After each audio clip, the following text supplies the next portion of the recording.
ఈ రాజధాని అనే అంశం రాష్ట్రంలో చాలా మందికి ఒక నవ్వులాటలాగా మారిపోయింది. ఒక రాష్ట్రానికి రాజధాని కావాలంటే తమ పిల్లల యొక్క భవిష్యత్తుని పణంగా పెట్టి రాష్ట్ర ప్రయోజనాల కోసం భూమి ఇచ్చినటువంటి ఆ రైతన్నులు అమరావతి గురించి కూడా ప్రశ్నించాల్సిన అవసరం ఉంది. ఇంకా అమరావతి ప్రజలకి న్యాయం జరగాలంటే భూములు ఇచ్చినందుకు రైతులు ఆనందం వ్యక్తం చేశారు. భూమి కోల్పోయినందుకు ఇక్కడున్న సమస్యలు పరిష్కారం కానటువంటి పరిస్థితిలో ఈ ప్రాంత ప్రజల్ని ఈ ల్యాండ్ బ్యాంకే మనకు ఒక పెట్టుబడి కింద ఉండాలి. ఆ ల్యాండ్ని అభివృద్ధి చేసుకోవాలి. పక్క పొలాలు కూడా ప్రభుత్వానికి భూములు ఇచ్చాం, ఏ రాజకీయ పార్టీకి ఇవ్వలేదు. ప్రజలు అమరావతి రాజధానిని ఏకగ్రీవంగా శాసనసభ తీర్మానం చేయడంతో ఆంధ్రప్రదేశ్ ప్రజలందరూ కూడా ప్రపంచ స్థాయిలో చూసినా కూడా రాజధానులన్నీ కూడా ఇవాళ వర్ధిల్లి రాజధానులు అన్నీ కూడా పెద్ద పెద్ద నగరాలుగా చలామణి అవుతున్నాయి. లివబుల్ సిటీస్ అంటే నివాసయోగ్యంగా ఉండగలిగిన సిటీస్ని మనం కోరుకుంటాం. బెంగళూరు ఒకప్పుడు లివబుల్ సిటీ, కానీ సరైన ప్లానింగ్ లేకపోవడంతో అది ఇవాళ కంజెస్టెడ్ సిటీ. మరి ఒకప్పుడు ఢిల్లీ చూశారనుకోండి, ఎడ్వర్డ్ లూటెన్స్ ఆయన 100 సంవత్సరాల క్రితం ప్లాన్ చేశారు. ఆ న్యూఢిల్లీ ఇప్పటికీ కూడా చాలా విశాలంగా ఉంటుంది, అలాంటి ప్లాన్ చేశారు కాబట్టి. కానీ ఇవాళ ఎన్సిఆర్ నేషనల్ క్యాపిటల్ రీజన్ చూస్తే పక్క రాష్ట్రాలు రాజస్థాన్, హర్యానా, మరి ఉత్తరప్రదేశ్ వీటన్నిటిని కలుపుకొని సుమారు 50,000 చదరపు అడుగు కిలోమీటర్లు ఉంది విస్తరించి. అంటే ఒక ప్రపంచ స్థాయి క్యాపిటల్ కావాల్సిన హంగులన్నీ ఢిల్లీకి ఉన్నాయి. ప్రపంచ స్థాయి రాజధానులు చూసినా కూడా మన కౌలాలంపూర్ ఉంది. 40 ఏళ్ళలో మనకు స్వాతంత్ర్యం వస్తే మలేషియాకి 50 ఏళ్ళలో వచ్చింది స్వాతంత్ర్యం. కానీ ఆనాటికి అది కుగ్రామం, ఏది కౌలాలంపూర్.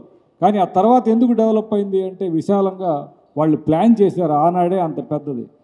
అలాగే కొత్త క్యాపిటల్ పుత్రాజయ ఉంది. తర్వాత ప్రపంచంలో బాగా ఎక్కువ మంది చెప్పుకుంటున్నారు ఇప్పుడు న్యాపిడా అని మయన్మార్లో అంటే బర్మాలో రంగూన్ నుంచి షిఫ్ట్ చేశారు.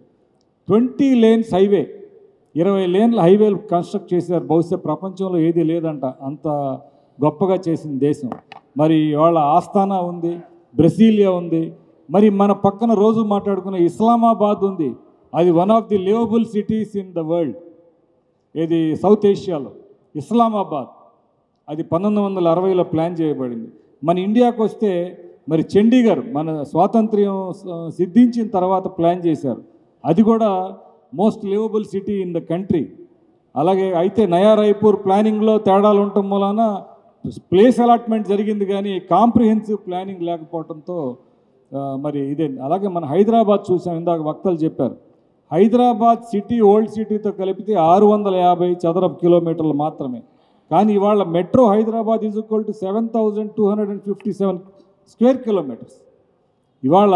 కాబట్టి అన్ని వసతులు అన్నీ సిద్ధించాలంటే ఒక కొత్త క్యాపిటల్, మంచి క్యాపిటల్, పెద్ద క్యాపిటల్ కావాలి. ఇక్కడ ఒక్క పాయింట్, ఒక్క నిమిషం చర్చించుకుందాం. ఇది ముందా తర్వాత? ఇవాళ ఇప్పుడు అవసరమా, తర్వాత అవసరమా అంటే డెవలప్ అయినాక ఒక ప్రాంతం ఆ పక్కన రైతులు కానీ ఎవరం కానీ మనం కానీ మన పక్క ప్లాట్ ఒక కొత్తది వస్తే మనం కూడా ఇవ్వం. కాబట్టి ఇవాళ ప్రస్తుతం ఉన్న పరిస్థితుల్లో అయితే ట్రాన్స్పరెన్సీ అనేది సరిగ్గా లేదేమో. ఇందాక వక్తలు చెప్పారు, ప్రభుత్వం ఉద్దేశం క్లియర్ కట్గా చెప్పటం, ఇగో మేము ఇన్ని ఎకరాలు ఇలా తీసుకుంటున్నాం, ఇంత కోసం తీసుకుంటున్నాం అని చెప్పటం, తర్వాత ముందు తీసుకున్న రైతులకి న్యాయం చేయటం. 3 సంవత్సరాల్లో అన్నీ సమకూరుస్తామన్నారు, ఇంతవరకు సమకూర్చలేదు. అదే పరిస్థితులు మారినాయి కాబట్టి ఇప్పటి నుంచి అయినా సమకూర్చే పరిస్థితి కల్పించటం, వీళ్ళందరికీ భరోసా ఇవ్వటం. ఆ భరోసా ఇచ్చి వాళ్ళకు కూడా కాన్ఫిడెన్స్. ఎందుకంటే ల్యాండ్ పూలింగ్ అనేది ల్యాండ్ గ్రాబింగ్ కాదు, రైతుల్ని భాగస్వామ్యం చేసుకోవటం, డెవలప్మెంట్లో భాగస్వామ్యం. కాబట్టి ఇది చాలా ఆశించదగిన పరిణామం, ఇది జరగవలసిన పరిణామం. కొన్ని తప్పులు సరిదిద్దుకొని ముందుకెళ్తే సహజ సిద్ధంగా జరిగిన తప్పుల్ని సరిదిద్దుకొని ముందుకెళ్తే బాగుంటుందని నా ఉద్దేశం. Thank you. అందరికీ నమస్కారం. చాలా మంచి కార్యక్రమాన్ని ఈరోజు చేస్తున్నారు ఈ యొక్క వక్తలు. ఇదే పని ప్రభుత్వం ఎందుకు చేయలే? ఇదే పని ప్రభుత్వం ఎందుకు చేయలేకపోయిందో మాకైతే అర్థం కాలే. రాజధానికి చంద్రబాబు నాయుడు గారు ఒక్క పిలిపిస్తే మేమందరం కూడా సంతోషంగా భూములు ఇచ్చేసాం. అలాంటి భూములు ఇచ్చిన రైతులకి ప్రభుత్వానికి మధ్య ఎందుకనో సమన్వయం కనిపించలే. ఇప్పుడు ప్రభుత్వానికి భూమి కావాలి, రాజధానికి భూమి కావాలి, ఇంకా పెంచుకోవాలి, తప్పులేదు. అయితే ఆ విషయాన్ని ముందుగా తెలియజేయాల్సింది ఎవరికి? అమరావతిలో ముందుగా భూములు ఇచ్చిన రైతులకు కదా. అది కాకోకుండా పక్కన మేము భూమి తీసుకుంటున్నాం, ఈ ఊరు తీసుకుంటున్నాం, ఈ ఊరు తీసుకుంటున్నాం, ఆ ఊరు తీసుకుంటున్నామని ఆ గ్రామాల్లో గ్రామ సభలు పెట్టారు. ఆ రైతులు ఆందోళనకు గురవుతున్నారు. ఏంటి అనేది మీరు చేయాల్సిన ముందు ఇక్కడ 29 గ్రామాల రైతులతో కదా మాట్లాడాల్సింది, గ్రామ సభలు నిర్వహించాల్సింది. మేము ఇంకా పూలింగ్ పెంచాలనుకుంటున్నాము, మీకు అభివృద్ధి చేస్తాము 1 సంవత్సరంలో అని మాకు కదా భరోసా ఇవ్వాల్సింది. అలాగా ప్రభుత్వానికి మరి సూచనలు సలహాలు ఎవరిస్తున్నారో తెలియదు, కానీ ఈ విధమైనటువంటి సమన్వయ లోపం అయితే జరిగిందని నేను భావిస్తున్నాను. వాస్తవానికి అమరావతికి భూములు ఇచ్చినటువంటి రైతులు కానివ్వండి, రైతు కూలీలు కానివ్వండి, ఎవరు నష్టపోలా, అందరూ కూడా ఆనందంగానే ఉన్నాం. భూములు ఇచ్చినందుకు మేమెవరం కూడా బాధపడలా. భూములు ఇచ్చినందుకు రైతులు ఆనందం వ్యక్తం చేశారు. భూమి కోల్పోయినందుకు భూమిపై ఆధారపడినటువంటి రైతు కూలీలు కూడా వాళ్ళు కూడా ఆనందం వ్యక్తం చేశారు. వాళ్ళకు కూడా జీవనోపాధి దొరికింది. రైతులు కూడా బాగానే ఉన్నాం. ఈ 5 సంవత్సరాలు అంటారా, అందరికీ తెలిసిందే, బాధపడ్డాం, బాధలు అనుభవించాం.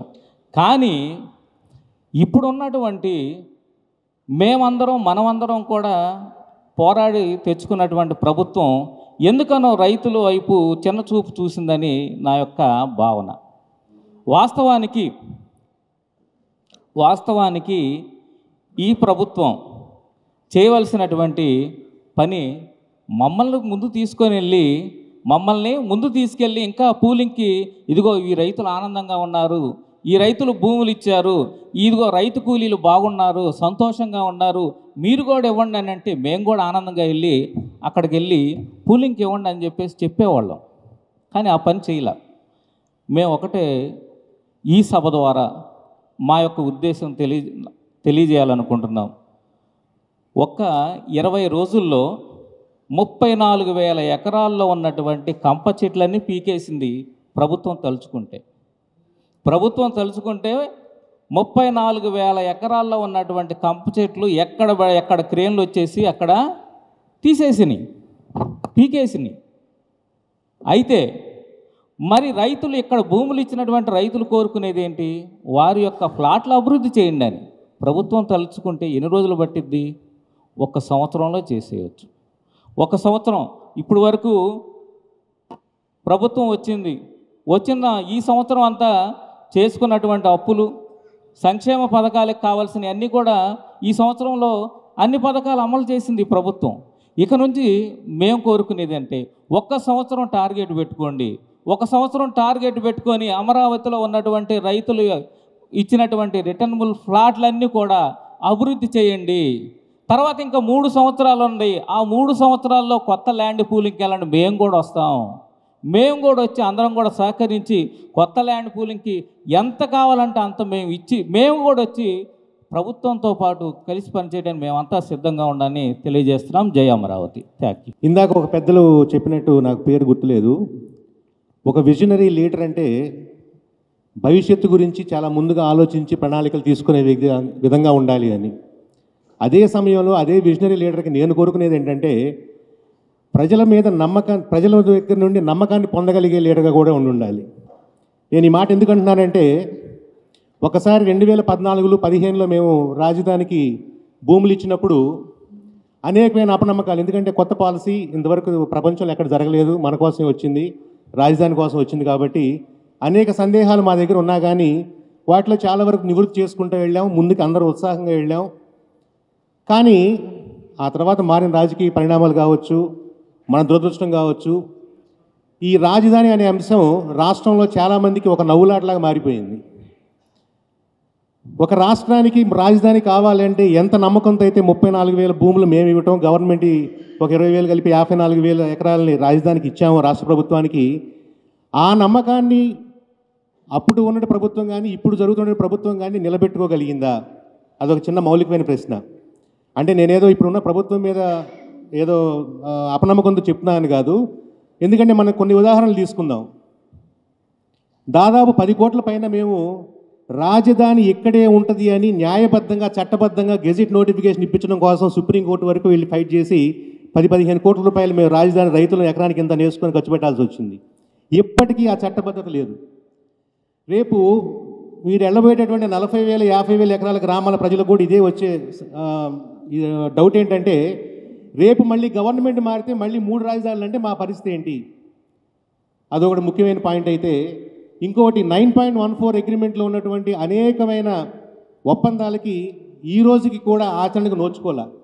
అనేక మంది రైతులకు ఇప్పటికీ వీధి పోట్ల గురించి కానివ్వండి, వాళ్ళకు వచ్చిన ఎక్స్టెన్షన్ పొడవు వెడల్పుల విషయంలో కానివ్వండి, అలాగే అనేకమైన సమస్యలతో ల్యాండ్ ఎక్విజిషన్లో ఉన్న వాటికి రిజిస్ట్రేషన్ అవ్వకుండా కానివ్వండి, అసైన్ ల్యాండ్లో గత ప్రభుత్వం తీసుకున్న కొన్ని నిర్ణయాల వల్ల ఇప్పటికీ కొంతమందికి కౌలు రాని విషయాలు కానివ్వండి, ఇలాంటి అనేకమైన సమస్యలతో ఇప్పటికీ బాధపడుతూ ఉన్నారు.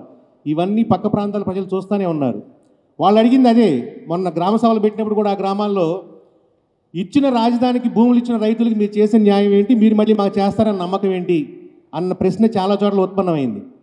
అదేవిధంగా ఇందాక మల్లికార్జున గారు ఎవరు పెద్ద చెప్పినట్లు రైతులకు ఇచ్చిన ప్లాట్లను కనుక డెవలప్ చేయగలిగితే, ఇప్పుడు ముఖ్యమంత్రి కానివ్వండి, ఇప్పుడు ప్రభుత్వంగా, నేను ఒక వ్యక్తిని గురించి మాట్లాడలేదు, ఇప్పుడు ప్రభుత్వం తన రాజధాని అవసరాల కోసం నిర్మించదలుచుకున్న నిర్మాణాలు కానివ్వండి, లేదంటే కొన్ని సంస్థలకి దాదాపు 130-140 సంస్థలకి ఇచ్చిన నిర్మాణాలు కానివ్వండి, అవి వాళ్ళ ద్వారా అవి పూర్తి చేసుకోగలిగిన రాష్ట్ర ప్రభుత్వం రైతులకు ఇచ్చినటువంటి ప్లాట్లు కనుక డెవలప్ చేసి అక్కడ వదిలిపెడితే ప్రైవేట్ శక్తులకి రాజధాని డెవలప్ చేస్తే కానీ అంతకుమించి ఈ రాష్ట్ర ప్రభుత్వం చేయాల్సిన అవసరం ఏమి లేదు.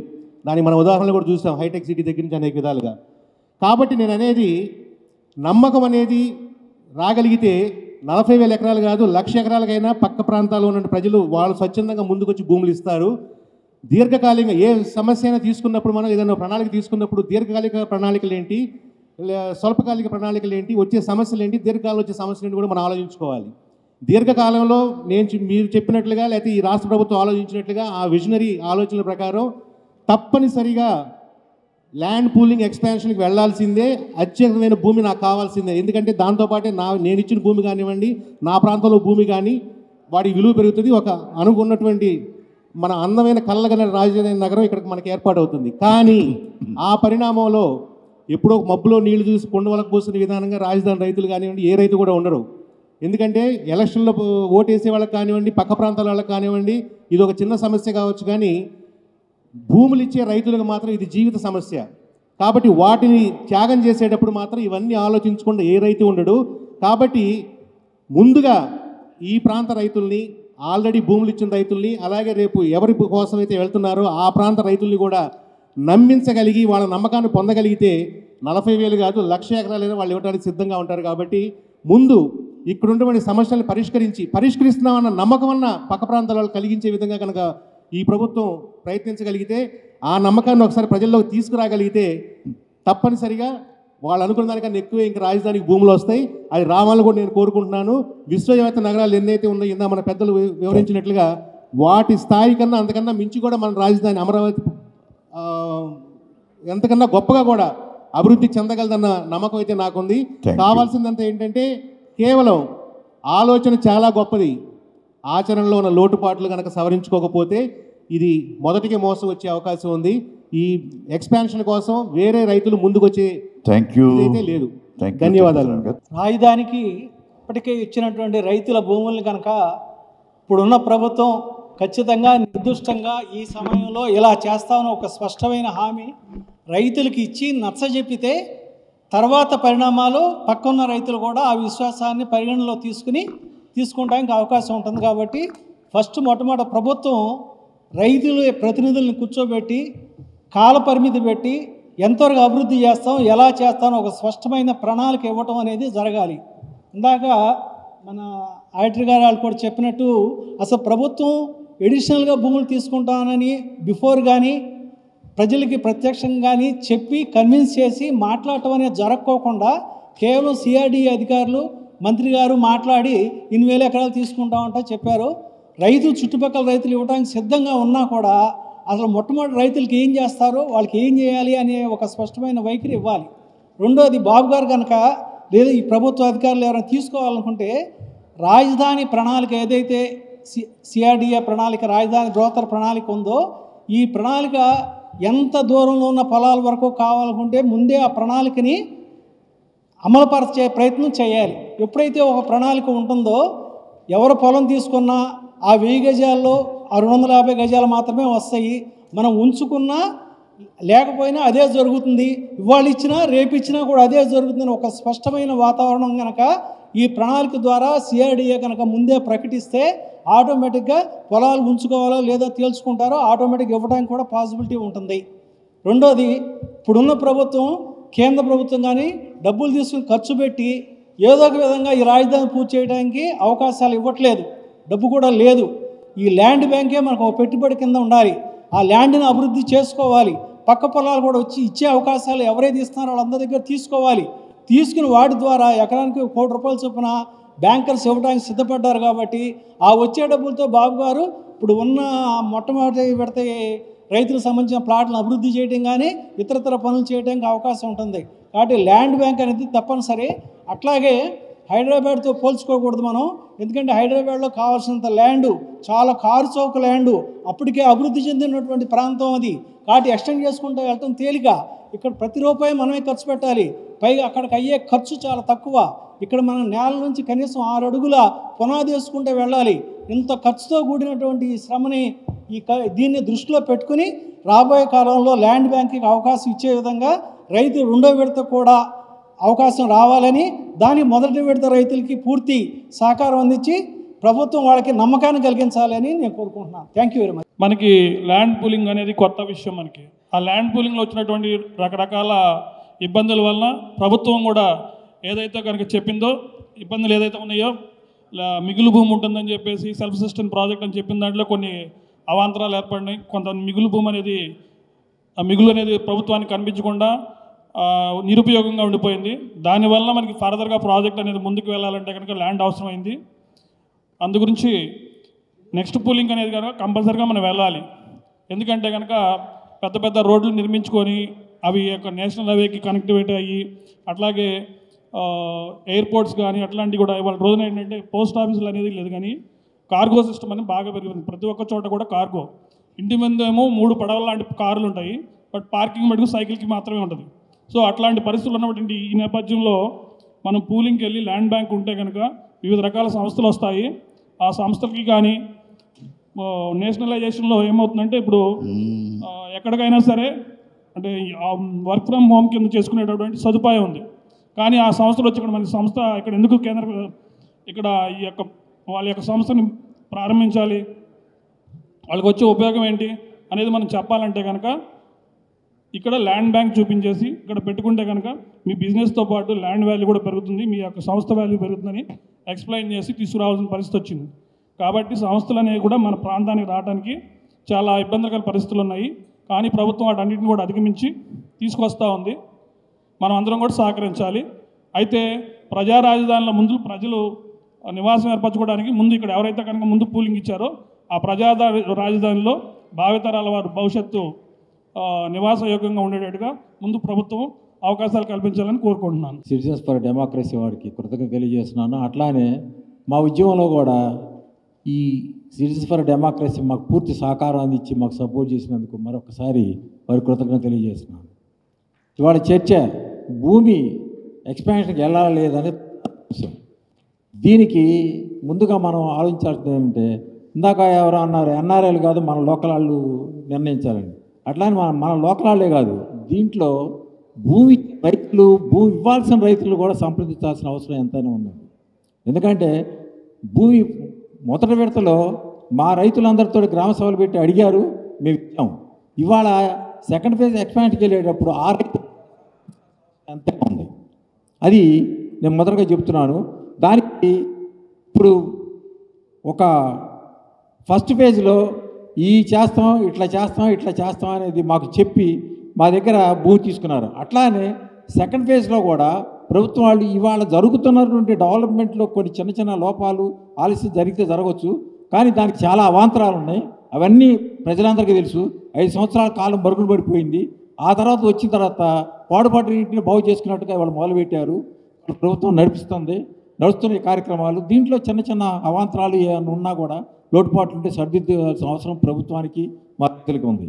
సెకండ్ విడత దీనికి వెళ్ళాలి అంటే మొదట ప్రణాళికాబద్ధంగా ప్రభుత్వం వారు ఎన్ని విలేజ్లో ఎంత భూమి తీసుకుంటారు, అది ఏ పర్పస్కి ఉపయోగిస్తారు అనేది ఒక నిర్దిష్టమైన ప్లాన్ ప్రకారం వచ్చి ఆ రైతుల్ని, అక్కడ ఉన్నటువంటి లోకల్గా ఉన్నటువంటి అన్ని కులాల రైతుల్ని, రైతు కూలీని పిలిచి ముందుగా చర్చలు జరిపి వాళ్ళకు ఉన్నటువంటి సమస్యలు కానీ, వాళ్ళకు ఉన్న డౌట్స్ని కానీ క్లారిఫై చేసి, వాళ్ళని సంతృప్తిపరిచి, వాళ్ళని కన్విన్స్ చేసి ఆ రాజధానికి ఉన్నటువంటి అవసరం ఏంటి సెకండ్ విడత వాళ్ళు క్లారిఫై చేస్తే రైతులు ఇవ్వడానికి సిద్ధంగా ఉండాలనేది మనకు తెలిసినటువంటి సమాచారం అండి.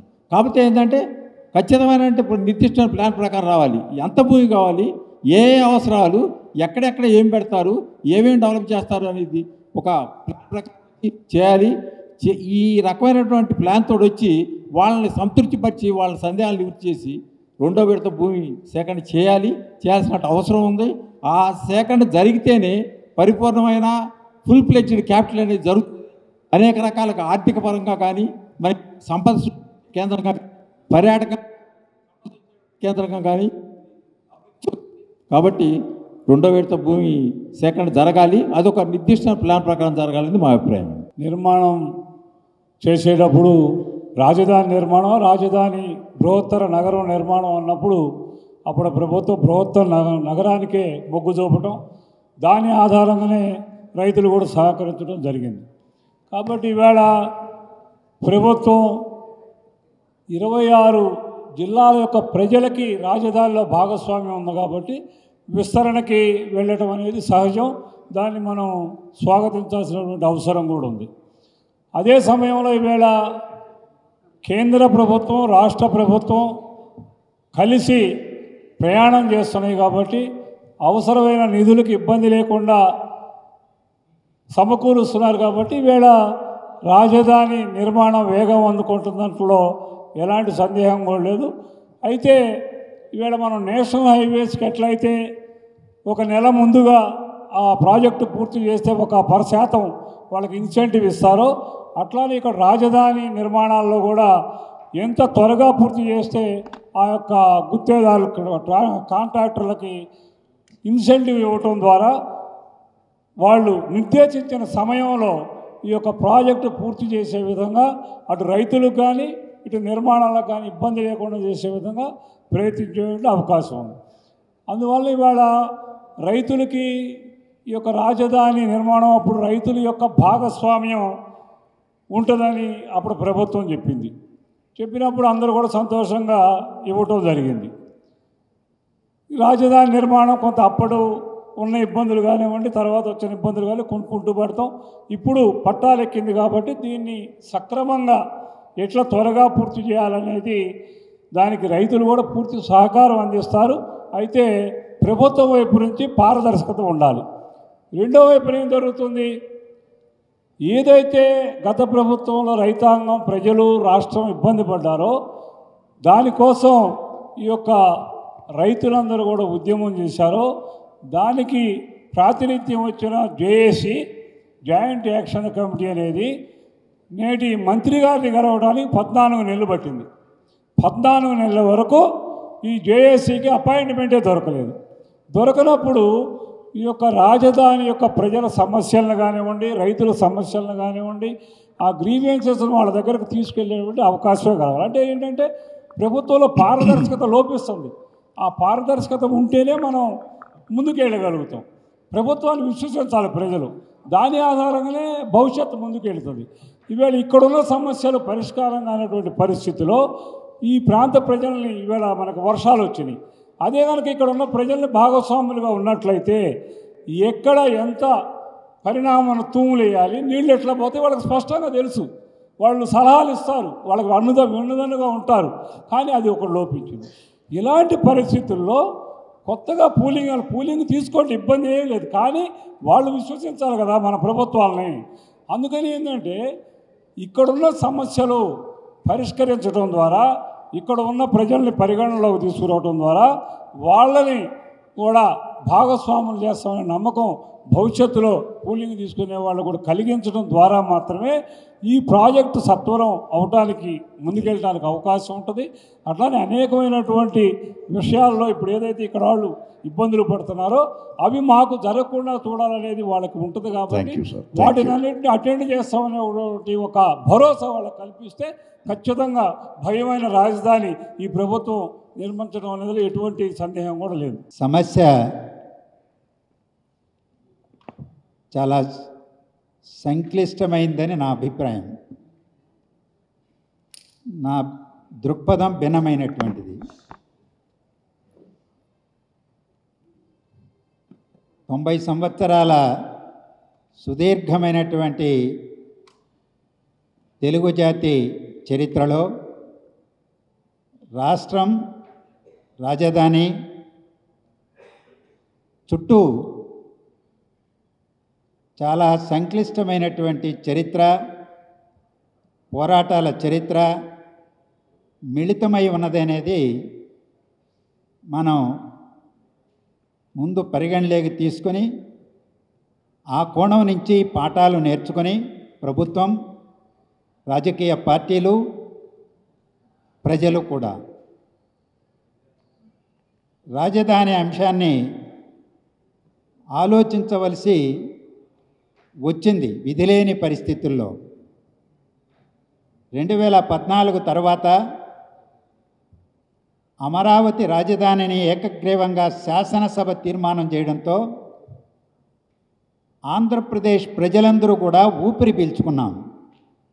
జుట్లు పట్టుకునేటువంటి పరిస్థితి లేకుండా విఘ్నతతో చట్టసభ వ్యవహరించింది అని. ఆ నేపథ్యంలోనే భూసేకరణ చట్టం 2013 పోరాటాలతో సాధించుకున్న చట్టం భారతదేశంలో అమలుకు వచ్చింది. ఆ చట్టాన్ని కూడా పక్కన పెట్టి అంత డబ్బు వెచ్చించి భూమిని సేకరించుకునే స్తోమత ఆంధ్రప్రదేశ్కు లేదు. కాబట్టి భూ సమీకరణ చట్టాన్ని కొత్తదాన్ని తీసుకొచ్చి రైతులని భాగస్వాములను చేసి అభివృద్ధిలో రాజధాని నిర్మాణం చేస్తామని ఆ చట్టాన్ని తీసుకొచ్చారు. రైతులు ముందుకొచ్చారు. 29 గ్రామాలు, 30,000 మంది కుటుంబాలు, 34,000 ఎకరాల భూమి తమ కష్టార్జితం. నేను 29 గ్రామాలు దాదాపు తిరిగాను ఉద్యమ కాలంలో.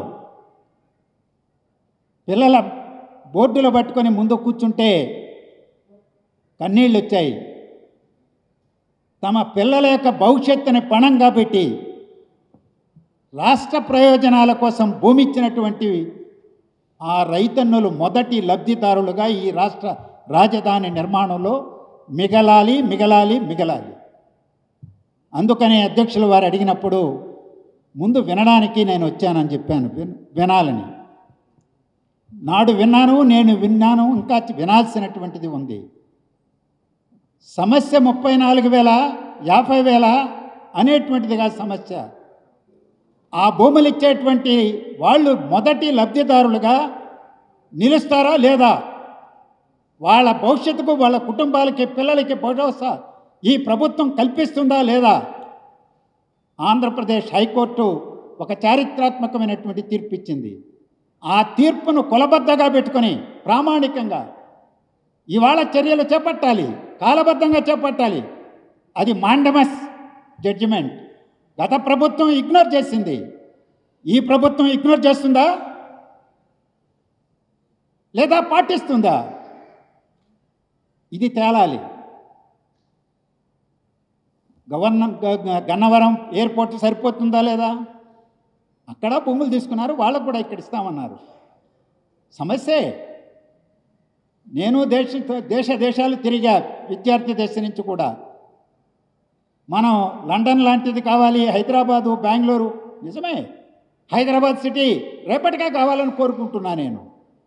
కానీ సాధ్యం కాదు. నగరాల నిర్మాణం అలా సాధ్యం కాదు. ఇవాళ రాష్ట్రం భౌగోళికంగా రాయలసీమ, ఉత్తరాంధ్ర సమతుల్యత, సమగ్రాభివృద్ధిని కోరుకుంటున్నారు. తెలుగు జాతి ఐక్యంగా ఉండాలని కోరుకుంటున్నారు. మరో విషాదం జరగకూడదని కోరుకుంటున్నారు. కియా పరిశ్రమ వచ్చింది, మొన్ననే వెళ్ళా. 40-50 వేల మందికి ఉద్యోగాలు వచ్చాయి. ఎడారైతున్నది అని అనుకుంటున్నటువంటి అనంతపూరు హంద్రనివా నీళ్లు రావడంతో, కియా పరిశ్రమ రావడంతో ఊపిరి పోసుకుంటున్నది. ప్రాణం ఉంటుందో లేదో తెలియదు నాకు. నీరు కదా ప్రాణం. అందువల్ల నదీ జలాలు మేము ఇలాగే ఒక వేదిక, ఆలోచనా పరుల వేదిక అని పెట్టి నదీ జలాలు, కృష్ణా గోదావరి నదీ జలాలు ప్రాజెక్టుల నిర్మాణం పైన ఆలోచిస్తూ ఉన్నాం. రాజకీయాలకు అతీతంగా అంటే రాజకీయాలను పక్కన పెట్టి కాదు సుమా.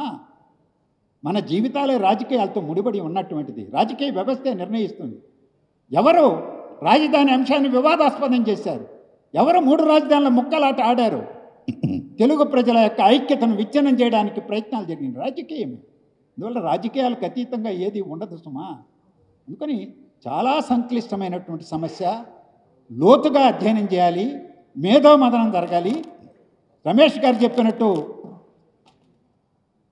చట్టసభ ప్రధాన ప్రతిపక్షం లేదు, కానీ మిగిలినటువంటి 3 పార్టీలు కూటమైనా ఉన్నది కదా. ఈ అంశం పైన చర్చించారా? వాళ్ళ ఆలోచనలు అక్కడ విధాన పత్రం చట్టసభలో పెట్టి ఎక్స్పాన్షన్ గురించి ఆలోచించారా? విధాన నిర్ణయం చేశారా? ఎక్కడ జరగాలి? విధానసభలో జరగాలి, శాసన మండలిలో జరగాలి. జరిగిందాన్ని అడుగుతున్నా. అదే జరిగితే మనకు కూడా వచ్చేది కదా సమాచారం. మల్లికార్జునరావు గారు వేసిన ప్రశ్నకు సమాధానం వచ్చేది కదా.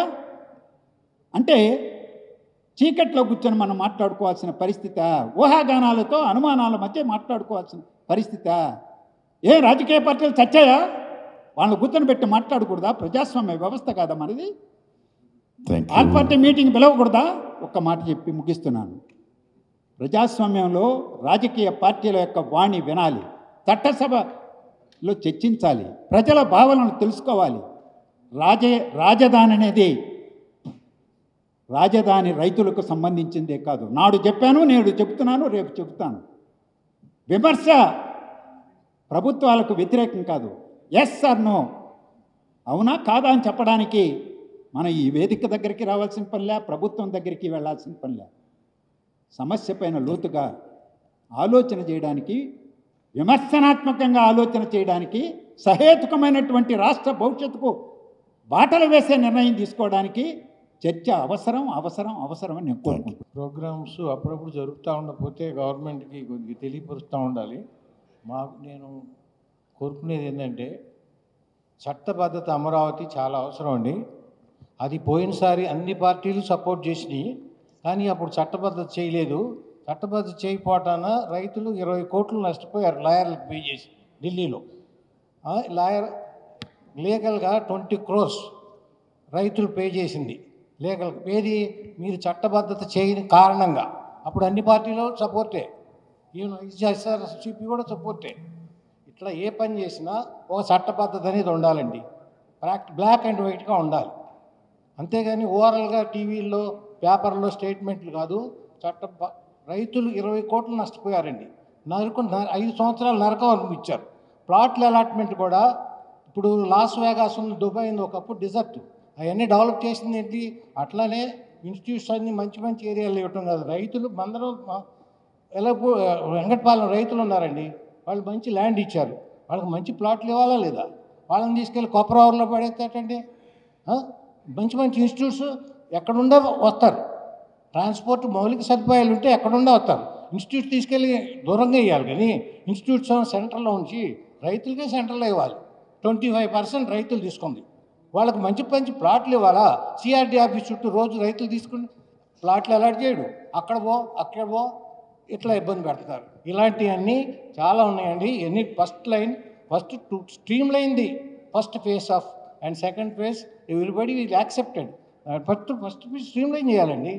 ఇలాంటి ఏదైనా బ్లాక్ అండ్ వైట్గా ఉండాలి, లేకపోతే రైతులు నష్టపోతున్నారు. అందుకే సెకండ్ ఫేజ్ వాళ్ళు క్వశ్చన్ చేస్తున్నారు. మీరు మొదట్లోనే చట్టబద్ధత చేస్తే ఈ తిప్పలు ఉండే కాదు. చాలా రైతులు 5 సంవత్సరాలు ఇంత ఇబ్బంది పడి ఉండేవాళ్ళు కాదు. అది మేము కోరుకునే కోరికండి. కావాలి. అప్పుడే మన రాజధాని కానీ మన రాష్ట్రం కానీ అభివృద్ధి చెందిద్దనే లక్ష్యంతో అందరూ కూడా 50 రోజుల్లో 55 రోజుల్లో గతంలో ల్యాండ్ పూలింగ్కి ఇచ్చేశారు, 33,000 ఎకరాలు అనుకుంటున్నారు. అది నిజం మాత్రం కాదు.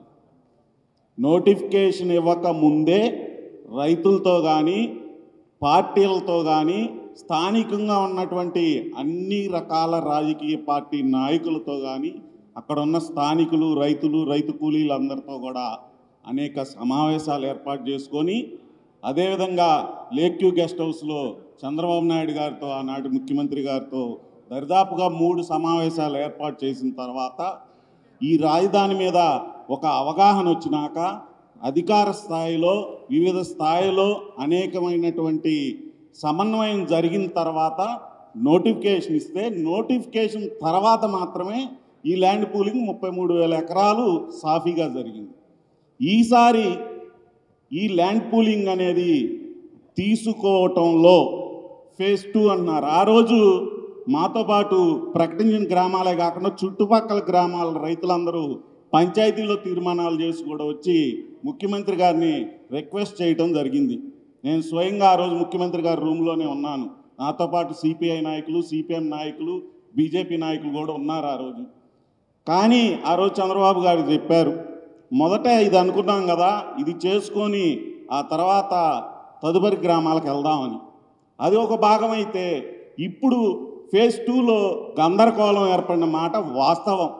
ఎందుకంటే ప్రభుత్వం వైపు నుంచి సమన్వయ లోపం కారణంగానే, మరి ముఖ్యంగా ఇక్కడ రైతుల్ని సమయత్వం చేయాలి, అక్కడ రైతుల్ని మరి వాళ్ళని నమ్మకం క్రియేట్ చేయాలి. ఈ రెండిట్లో కూడా సమన్వయ లోపం జరగటం వల్ల ఈ గందరగోళం ఏర్పడిందని నేను భావిస్తూ ఉన్నా. మరి ముఖ్యంగా ఎక్స్పాండ్ కావాలి, అభివృద్ధి చెందాలి, ఇవన్నీ పెద్దలు చాలామంది ఉన్నారు. ప్రాక్టికాలిటీ ఉండాలి. ప్రాక్టికాలిటీ లేనప్పుడు ఇలాంటి సమస్యలన్నీ వస్తాయి అని చెబుతూ, అదేవిధంగా మా ప్లాన్లో, మాస్టర్ ప్లాన్లో మీరందరూ కూడా గమనించాలి, మా రోడ్లు కనెక్టివిటీస్ సరిగా లేవు. అంటే నేను చెప్పేది ఏంటంటే, ఈ 18 అంటే 18 రోడ్లు తూర్పు నుంచి పడవరకు ఉంటే వాటి కనెక్షన్ ఎక్కడ కనెక్ట్ అయిద్దో ఇంతవరకు క్లారిటీ లేదు. అంటే ఇన్నర్ రింగ్ రోడ్డు కనెక్ట్ అవ్వాలి. ఇన్నర్ రింగ్ రోడ్డు కనెక్ట్ అవ్వాలంటే ల్యాండ్ పూలింగ్ అనేది ఎక్స్టెండ్ జరగాలి. కంపల్సరీగా 3-4 గ్రామాలు తీసుకుంటే మాత్రమే ఈ మాస్టర్ ప్లాన్ యొక్క ప్రయోజనం అందరికీ వస్తుంది, ఈ రాష్ట్రానికి కానీ మాకు కానీ. ఆ ఫేజ్ 2లో ఆ 3-4 గ్రామాలు తప్పనిసరి కావాలి. అవి లేకపోతే కొత్తగా వచ్చే రైల్వే లైన్ కానీ ఇన్నర్ రింగ్ రోడ్డు కానీ ఈ రోడ్లు కనెక్ట్ అవ్వవు. అదేవిధంగా ఒకవైపు కృష్ణానది ఉంది, ఇంకోవైపు దక్షిణం వైపు రోడ్లు కనెక్ట్ అవ్వాలన్నా కూడా ఇన్నర్ రింగ్ రోడ్డు కావాలి. అప్పుడు కూడా ఈ ల్యాండ్ ఎక్స్టెండ్ చేయాలి. ల్యాండ్ పూలింగ్ ఎక్స్టెండ్ చేయాలంటే ప్రభుత్వం బాధ్యతాయుతంగా వ్యవహరించాలి. పబ్లిక్లోకి వదిలేసి గ్రాఫిక్స్ లాగా వదిలేసి, అంటే గ్రాఫిక్స్ కాదండి, గ్యాసిప్స్ లాగా వదిలేసి రైతుల్లో సమన్వయ లోపం ఏర్పడటం వల్ల ఈ గందరగోళం ఏర్పడింది. అనేకమైనటువంటి మీరు ఒక ప్రజాస్వామ్యమైన సంస్థ ఏర్పాటు చేశారు కాబట్టి ఈ వేదిక మీద నేను తెలియజేసేది ఏంటంటే, ప్రతి చిన్నవాడికి కూడా ఫేజ్ 1లో ప్రతి చిన్న రైతుకు కూడా అనేక రకమైన ఇబ్బందులు ఉన్నాయి. వారి అందరికి కూడా ప్రతి చివరి వ్యక్తికి కూడా న్యాయం జరిగే విధంగా మీరు కూడా మీ వేదిక ద్వారా ప్రభుత్వానికి తెలియజేస్తారో, మరి చర్చలు పెడతారో, ఎలా పెడతారో మీరు కూడా పెద్దలందరూ కూడా చిన్న రైతుకు కూడా సహకారం అందించేటట్టు కృషి చేయాలని మనవి చేస్తూ, అదేవిధంగా ఈ ఎక్స్పాండ్లో కావాల్సిన యొక్క అవసరాలను కానివ్వండి, ఈ రాష్ట్రం యొక్క ప్రయోజనాలు కానివ్వండి ఇవ్వటానికి చాలామంది రైతులు సిద్ధంగా ఉన్న సరైన వివరణ, వాళ్ళకి సరైన విధానం లోపించడం వల్లే ఈ ప్రాబ్లం ఏర్పడిందని చెప్పి ఈ సందర్భంగా అందరికీ తెలియజేస్తూ, నాకు ఈ అవకాశం ఇచ్చిన ప్రతి ఒక్కరికి పేరు పేరున ధన్యవాదాలు తెలియజేస్తాను. జై అమరావతి అనే ఆవశ్యకత ఉంది. ఇంకా మహాభారతంలో వాసుదేవుడు శ్రీకృష్ణ పరమాత్ముడు ఈ మొత్తం అధర్మానికి మహాభారత యుద్ధానికి ప్రధానమైన కారణం ముగ్గురు వ్యక్తులని. ఆ ముగ్గురు వ్యక్తుల్లో ప్రథమమైనటువంటి వాడు మహితాత్ముడు భీష్ముడు, గురువు ద్రోణుడు, తర్వాత మరి కర్ణుడు. వీళ్ళ యొక్క ఉపయోగం లేనటువంటి భీష్మ ప్రతిజ్ఞలు వారు అనుసరించిన విధానం ద్వారా ధర్మానికి సంకటం ఏర్పడినప్పుడు కూడా వారు మౌనం పాటించడం వల్ల ఈ అంత అధర్మ మహాభారత యుద్ధం జరిగింది. వారు ఖండించకపోవటం వల్లనే ఇంత అధర్మం జరిగింది. అమరావతి గురించి కూడా ప్రశ్నించాల్సిన అవసరం ఉంది. ఇంకా అమరావతి ప్రజలకి న్యాయం జరగాలంటే జై అమరావతి అనే ఉద్యమం ఆగలేదు, కొనసాగింపు ఉంది. అలాంటి పరిస్థితులు ఏర్పడ్డాయి. అదేవిధంగా ఈరోజు జరుగుతున్నటువంటి ఇలాంటి సమావేశం ఆనాడు మేధావులు 2014లో జరగాల్సిన అవసరం ఉంది, జరగలేదు. అనేక మంది జాతీయ నాయకులు కూడా మేం చెప్పాం అంటమే కానీ బహిరంగంగా ఎక్కడా కూడా ఒక నిర్దిష్టమైన ప్రణాళిక లేదు. ఇది వాస్తవం. అదేవిధంగా ల్యాండ్ పూలింగ్ ఇందాక అన్న అనుభవపూర్వకంగా మాట్లాడాడు సుధాకర్ గారు. రాజధాని ఇప్పుడు డెవలప్ అయితే రేపు భవిష్యత్తులో అక్కడ కొనలేము, రేట్లు పెరుగుతాయి, అందుకని పూలింగ్ చేయాలని. ఇంత అనుభవం ఉన్న నాటి ముఖ్యమంత్రికి, ప్రస్తుత ముఖ్యమంత్రి గారికి ఇన్నర్ రింగ్ రోడ్ అవసరం అని తెలీదా? అన్న కిరణ్ అన్న మాట్లాడాడు. కనెక్టింగ్ రోడ్లు కనీసం మనకి 2 అమరావతులు రాజధానులు. ఒక అమరావతి మన ఆర్టీసీ బస్సు ఎక్కితే గుంటూరు నుంచి ఏ అమరావతికి వెళ్ళాలో ముందు 2 అమరావతులు ఉన్నాయి. కేవలం 7 చారిత్రక ఒక ఉన్నటువంటి చారిత్రాత్మకత ఉన్నటువంటి ఒక ప్రదేశమైన అమరావతి పేరు కేవలం 7 కిలోమీటర్ల దూరంలో పూలింగ్ చేస్తా దాన్ని కలపకపోవటం కూడా ఒక తప్పుడు నిర్ణయం. అదేవిధంగా అమరావతి 2 అమరావతులు అయినాయి. ఇప్పుడు ఒకటే అమరావతి ఉండాలి. ఆ రోజు కనుక తెలివిగా అనుభవంగా ప్రవర్తించి అమరావతి కనీసం గుంటూరు అమరావతి వరకు పూలింగ్ చేసినట్టయితే ఈ కనెక్టింగ్ రోడ్లు మొత్తం కూడా జరిగి ఉండేవి. ఈరోజు మనం ఒక్క రోడ్డు కూడా రాజధానిలో పోవడానికి ఒక్క రోడ్డు కూడా లేదు. వరద వస్తే వెళ్ళటానికి అమరావతి నుంచి రావడానికి ఎండ్రాయి వాక్ కూడా కనీసం వైఎస్ఆర్ అదిదో అప్పుడు కట్టింది. అలాంటి పరిస్థితులు ఇవన్నీ నేను ఏ రాజకీయ పార్టీని సమర్థించట్లేదు. మనం ఏ రాజకీయ పార్టీకి రైతులు భూములు ఇవ్వలేదు, ప్రభుత్వానికి ఇచ్చాం, ప్రభుత్వాన్ని నమ్మించాం. 11 సంవత్సరాల నుంచి అనేక సమస్యలు ఎదుర్కొంటున్నాం. సమస్య మూలం మీద మాట్లాడకుండా డొంక తిరుగుడుగా ఎవరినో మనం సమర్థించాల్సిన అవసరం లేదు. 5 సంవత్సరాలు రాజధాని మహిళలు, రాజధాని ప్రాంత బిడ్డలు అనేక అవమానాలు పాల్పడ్డారు. రాజధానిలో నా కారు కూడా పగలగొట్టారు. 1500 రోజు సమయంగా మేము విప్లవం చేయక పరిమి ఈరోజు 2వ విడత పూలింగ్ ఆగటానికి ప్రధానమైన కారణం పెదపరిమి ప్రజలు. వాళ్ళ యొక్క సోషల్ మీడియాలో వీడియోలో చూశాను. వాళ్ళు చాలా తెలివిగా మేము చంద్రబాబు నాయుడు గారికి వ్యతిరేకం కాదు, మేము భూములు ఇస్తాం, కానీ అక్కడ వాళ్ళ కన్నీళ్లు తుడవండి, ఆ 26 గ్రామాల ప్రజల కన్నీళ్లు తుడవండి, అక్కడ డెవలప్ చేయండి అని తెలివైన నిర్ణయం తీసుకొని వ్యతిరేకంగా కాకుండా అనుకూలంగా మాట్లాడి తెలివిగా వ్యవహరించి ఈ 2వ దశ అవసరమే. 2000 గాంధీ గారు చెప్పినట్టు 2014లోనే ఈ యొక్క 3 లక్షల ఎకరాల అవసరం ఉంది ఈ రాజధాని నిర్మాణం ప్లాన్లో. అది ఎలా అంటే ఒక 5 నిమిషాల్లో చెప్పేది కాదు. కిరణ్ గారు ఆవేశపడుతుంది. ఆవేశం కాదండి, ఇదంతా కూడా 6 నిమిషాల్లో భవిష్యత్తు గురించి, రాష్ట్రం గురించి, దేశం కోసం, ధర్మం కోసం ఇది మాట్లాడుతుంది. అందరికీ తెలియాలి, డొంక తిరుగుడుగా అందరికీ తెలుసు. ఏమంటే పూలింగ్ అవసరమే, కానీ చర్చ జరగాలి. ఒక సమర్థవంతమైన నాయకులు అనేక మందిని కమిటీలో తీసుకోవాలి. చూడండి, దేశంలో రిచెస్ట్ ఎంపీ,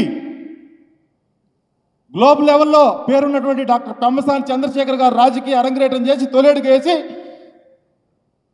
13-15 నెలల్లో దేశంలో ఉన్నటువంటి కేంద్ర సహాయ మంత్రుల్లో ఉత్తమమైన స్థానం, ప్రధాన స్థానం సంపాదించినటువంటి ఉన్నటువంటి వ్యక్తుల యొక్క నిర్ణయాలు తీసుకోండి. పెద్దలు సుజనా చౌదరి గారు రాజధాని ఉద్యమం కోసం నిలబడి అనేక వినూత్నాన్ని అందించారు. అలాంటి వారి సలహాలు తీసుకోండి. అలా ఎవరి యొక్క ఆలోచన లేకుండా, జ్ఞానులు అనేక మంది ఎవరి తీసుకోకుండా ఏక నిర్ణయంతో ఎక్కడ ప్రతిపక్షం లేదు ప్రశ్నించడానికి. ప్రతిపక్షం ఆ పాత్ర పోషించట్లేదు. అధికార పక్షంలో అయినా సరే చర్చ జరిగిందా? మీరు ప్రజాప్రతినిధులతో మాట్లాడారా? ప్రజల యొక్క అభిప్రాయం తెలుసుకున్నారా? గ్రామ సభలు చట్ట వ్యతిరేకంగా జరిగినాయి రెండో విడత కూలింగ్లో. అది ఎలా అంటే కనీసం గౌరవం లేకుండా ఈ రాజధాని ప్రాంత ప్రజలకి న్యాయం జరగాలి. తరువాతే అవసరం ఉంది, కానీ సరైన క్రమంలో ట్రాన్స్పరెన్సీ, నమ్మకం, నీతి, నిజాయితీ తరువాత ఉంటుంది. రాజధాని ప్రాంత ప్లాట్లు ఇచ్చిన ప్లాట్లకి కనీసం లోను సదుపాయం లేదు. పూర్వం రైతులకు లోను సదుపాయం ఉంది, నేడు లోను సదుపాయం లేదు. వాళ్ళ పిల్లలు చదువుకోవాలన్నా వాళ్ళ తుమ్మ చెట్లు మరిసి 11 సంవత్సరాల తర్వాత తుమ్మ చెట్లు బిగుతారా? కిరణ్ గారు చాలా తప్పులు ఉన్నాయి. ప్రభుత్వానికి భూములు ఇచ్చాం. ఏ రాజకీయ పార్టీకి ఇవ్వలేదు. ప్రజలు రాష్ట్రం మొత్తానికి ఇచ్చారు. వాస్తవాలకు వెళ్ళాలి. ఈ చర్చ జరగాలి. రాష్ట్రం మొత్తం రాజధాని రైతులది కాదు, రాష్ట్రం మొత్తాన్ని రాజధాని. మరొకసారి సమాజం బాగుపడాలని కోరుకుని వచ్చిన ఈ అందరికి నా అభినందనలు. ముందుగా ఈ మీటింగ్ సిటిజన్స్ ఫర్ డెమోక్రసీ ప్రశాంత నిమ్మగడ్డ రమేష్ గారు ఏర్పాటు చేసి నెమ్మదిగా ఆయన సైలెంట్గా కూర్చుంటూ ఆశావాదంలో ఈనాడు కాబట్టి ముందైనా అవ్వాలి అని కోరుకున్న ఆయన ఒకనాటి ఎలక్షన్ కమిషనర్ మనకి. అలాంటి వారికి చెబుతూ కొన్ని పాయింట్లు ముఖ్యంగా మాట్లాడటానికి పెట్టుకున్నాను. సిటిజన్స్ ఫర్ డెమోక్రసీ ఆంధ్రప్రదేశ్ ప్రపంచంలో ఎక్కడా లేని మ్యాండేటు ఇక్కడ పౌరులు ఇచ్చారు. అది గుర్తుపెట్టుకుంటే అసలు ఇంకోటి అవసరం లేదండి. ఎందుకంటే ప్రపంచంలో ఉన్న పౌరులందరూ ఇక్కడో సాట చెరుసగం ఓట్లో 90%, 70% వచ్చినాయి. ఇక్కడ పూర్తిగా మాకేమొద్దు, మీరు బాగా చేస్తే చాలని పౌరులు అందరూ చేశారే. ఈ ఆంధ్రప్రదేశ్ పౌరులు అభినందనీయులు. అమరావతి ఉద్యమంలో పాల్గొన్న వారిని ఈ రోజుకి కోర్టు చుట్టూ అక్కడక్కడ తిప్పుతున్నారు. దయచేసి ఈ ప్రభుత్వం పరిశీలించి పూర్తిగా తీసివేసేయాల్సిన బాధ్యత ఉంది. ఎందుకంటే వీరందరూ ఉద్యమం కోసం వచ్చారు. ఆనాడు ఉద్యమం లేకపోతే అమరావతి లేదు. స్కిల్ డెవలప్మెంట్ బాలికల కోసం ఏర్పాటు చేస్తానన్నారు. ఆ స్కిల్ డెవలప్మెంట్ బాలికల కోసం ఒక విద్యా సంస్థని పెట్టి తయారు చేస్తానని చెప్పారు ముఖ్యమంత్రి గారు. ఖచ్చితంగా అది అవసరమే. ఆ స్కిల్ డెవలప్మెంట్ పెద్ద సంస్థ పెడితే బాలికలు ఎక్కడ ఏ మూల నలుమూలలో ఉన్న బాలికలు కూడా బాగా పైకి అభివృద్ధికి వస్తారు. పోర్ట్లు డెవలప్మెంట్ మనకి సింగపూర్ కన్నా ఎక్కువ ఉంది. 980 కిలోమీటర్ల పోర్ట్ ఏరియా ఉంది. ఎన్నన్నా పెట్టుకోవచ్చు. సింగపూర్ ప్రపంచాన్ని రూల్ చేస్తుంటే మన 980 కిలోమీటర్లని ఆలోచనలు ఉన్నాయి. వాటిని తొందరగా వాటి మీద క్రమేణా అంచనాలు వేసి అయ్యేటట్టు చేయాలి. అందులో ముఖ్యంగా మచిలీపట్నం పోర్టు చాలా అవసరం. ఎందుకంటే అది డెవలప్ అయితేనే బయటికి ఈ మన తెలుగు రాష్ట్రం, రెండో తెలుగు రాష్ట్రం కూడా డిమాండ్ చేస్తుంది, మాకు కూడా పోర్టు కావాలి అని. అంటే వాళ్ళకి కూడా ఇవ్వాలి అసలు లెక్క అయితే. దాని దృష్టిలో పెట్టుకుని ఈ హైవే అక్కడి దాకా వెళ్తే అది అవుతుంది. గ్యాస్ బేస్డ్ పరిశ్రమలో చాలా వరకు కృష్ణా గోదావరి బేసిన్లో ఉన్న గ్యాస్ని ఢిల్లీ దాకా తీసుకెళ్తున్నారు. ఇక్కడ ఇండస్ట్రీలు పెట్టండి, ఇక్కడ ఇండస్ట్రీలు పెరుగుతాయి, ఆదాయం పెరుగుతుంది, అందరూ ఇక్కడే ఎంప్లాయ్మెంట్ పెరుగుతుంది. టెక్నాలజికల్ మ్యూజియము, లేటెస్ట్గా టెక్నాలజికల్ మ్యూజియము, విశ్వేశ్వరయ్య మ్యూజియము కర్ణాటకలో పెట్టినాక వాళ్ళు కనీసం 3 దశాబ్దాలు వాళ్ళు 3 తరాలు ముందుకు వెళ్ళిపోయారు. Do it your self. ప్రతి వాళ్ళు వెళ్ళి ఆ మ్యూజియంలో చేసుకునేటట్టు విశ్వేశ్వరయ్య గారి పేరున ఆ రోజున కర్ణాటక ప్రభుత్వం పెట్టింది. అలాంటి మ్యూజియంని వాళ్ళున్న లేటెస్ట్ ఎక్విప్మెంట్తో పెట్టమని కోరుతున్నాం. థ్యాంక్ యూ నారాయణ ప్రసాద్ గారు. నాయకులందరికీ కూడా నా నమస్కారం. మొదటి విడత ల్యాండ్ పూలింగ్కి 34,000 ఎకరాలు ఇచ్చారండి. మిగులు భూమి అనేది 10,000 ఎకరాలు ఉంది. కానీ అది అక్కడక్కడ ముక్కలుగా ఉండటం వల్ల పెద్ద కంపెనీలు కానీ ఏదైనా పెద్ద ఆర్గనైజేషన్ ఏదైనా పెట్టాలంటే కూడా సరిపోవట్లేదు అని మమ్మల్ని చంద్రబాబు నాయుడు గారు పిలిపించి అంత వివరంగా మాకు వివరించారు. ఇప్పుడు రెండో విడత ల్యాండ్ పూలింగ్ ఎయిర్పోర్ట్ కానీ ఇంకా ఏవైనా వచ్చే సంస్థలన్నిటికీ కావాలి కాబట్టి ల్యాండ్ బ్యాంక్ అనేది కావాలి మనకి అని చెప్పి ఆయన మాకు వివరించడం జరిగింది. రెండో విడత ల్యాండ్ పూలింగ్ అనేది అవసరమే అని నా వ్యక్తిగత అభిప్రాయం అండి. ఎందుకంటే చంద్రబాబు నాయుడు గారి విజన్ అనేది మనం ఎప్పటి నుంచో చూస్తూనే ఉన్నాం. హైదరాబాద్ డెవలప్మెంట్, ఆయన హైటెక్ సిటీ కట్టినంత మాత్రానే డెవలప్ అయ్యిందని కాదు, ఆ స్టెప్ తీసుకునే వాళ్ళు కూడా ఉండాలి కదా. ఇప్పుడు కొత్త రాజధాని కట్టాలి అనే ధైర్యవంతమైన సాహసోపేతమైన నిర్ణయం ఆయన కాబట్టే తీసుకున్నారు. ఆయన విజన్ని క్వశ్చన్ చేయడం అనేది అంటే ఎవరి అభిప్రాయం వాళ్ళది. కానీ ఆయన విజన్ ఇప్పుడు ఈ తరం వాళ్ళకి ఇప్పుడున్న ప్రజెంట్ సిచ్యువేషన్లో అర్థం కాకపోవచ్చు, కానీ నెక్స్ట్ తరాలు దాని ఫలాలు చూస్తాయండి, ఖచ్చితంగా చూస్తాయి. అందుకని రెండో విడత ల్యాండ్ పూలింగ్ అనేది ఖచ్చితంగా అవసరం అని నా అభిప్రాయం. కానీ ఇక్కడ ఈ మొదటి విడత ల్యాండ్ పూలింగ్లో భూములు ఇచ్చిన రైతులకి చిన్న సమస్యలు ఉన్నాయండి. అవి మంత్రులు కానీ ప్రభుత్వ అధికారులు కానీ కోఆర్డినేషన్తో కొంచెం మా సమస్యలను కూడా ఇచ్చిన రిటర్నబుల్ ఫ్లాట్స్లో కానీ కొంతమందికి ల్యాండ్ పూలింగ్కి ఇంకా ఇవ్వని వాళ్ళు ఉన్నారు, అక్కడ రావడం జరిగింది. ఇలాంటివి కొన్ని చిన్నవి వాటి మీద కాన్సన్ట్రేషన్ చేస్తే అవి పెద్ద సమస్యలు కాదు. కానీ వేరే వాటి మీద కాన్సన్ట్రేషన్ చేయడం వల్ల రైతుల సమస్యలు పక్కదారి పడుతున్నాయి. రైతుల సమస్యల్ని పరిష్కరించి మొదటి విడతలో వచ్చిన అమరావతి రైతుల్ని, రాజధాని రైతుల్ని కొంచెం సమన్వయం చేసుకుని వాళ్ళతో ఒక మీటింగ్ లాగా జరిపించి తర్వాత ల్యాండ్ పూలింగ్కి వెళ్ళడం అనేది మంచిదేమోనని, ప్రభుత్వం మీద వ్యతిరేకత రాకుండా రైతుల్లో ఆందోళన చెందకుండా ఉంటారు అనేది నా అభిప్రాయం. సమావేశం ఏర్పరచుకోవడానికి సహకరించిన మీకు అందరికీ కూడా కృతజ్ఞతలు తెలియజేస్తా ఉన్నా. ఏదైనా ఒక సమస్య మీద ఎప్పుడు ఏకాభిప్రాయం అనేది ఒక్క రోజుతోనో ఒక గంటలోనో కొద్ది కాలంలోనూ రాదు. అటువంటి ఏకాభిప్రాయం రావాలంటే నిశ్శబ్దమైన ఏకాభిప్రాయమే రావాలి. ప్రజాస్వామ్యంలో విభిన్న ఆలోచనలు ఉండటం అది సహజం. దాన్ని సహజంగా మనం స్వీకరించాలి. విమర్శ కూడా సద్విమర్శని మనం ఆహ్వానించాలి. ఈరోజు ఈ వేదిక ద్వారా చక్కటి అభిప్రాయాలు, చక్కటి సూచనలు, ఆలోచనలు, విమర్శలు, సద్విమర్శలు కూడా వచ్చినందుకు నాకు చాలా సంతోషంగా ఉంది. అందుకని నేను ఈ సభ కొద్దిపాటి ప్రయత్నం అయినా ఇది విజయవంతమైందని చెప్పి నా సంతృప్తి వ్యక్తం చేస్తూ, దానికి కారణం మీరందరూ విఘ్నతతో వ్యవహరించినందుకు ప్రత్యేకంగా సిటిజన్స్ ఫర్ డెమోక్రసీ తరఫున కృతజ్ఞతలు తెలియజేస్తున్నాను. ముందు మేము చెప్పినట్లు మేము రాజకీయాలకు అతీతం. ఈ రాజధాని సమస్య ఏ రకంగా ముందుకు వెళ్ళాలనే దాని మీద కూడా మాది తటస్థ ధోరణిలో ఉన్నాం. ఎందుకంటే సమాజంలో తటస్థుల అవసరం ఉంటుంది. ఈ తటస్థులు ఉంటేనే చర్చా వేదికలు ఏర్పడతాయి.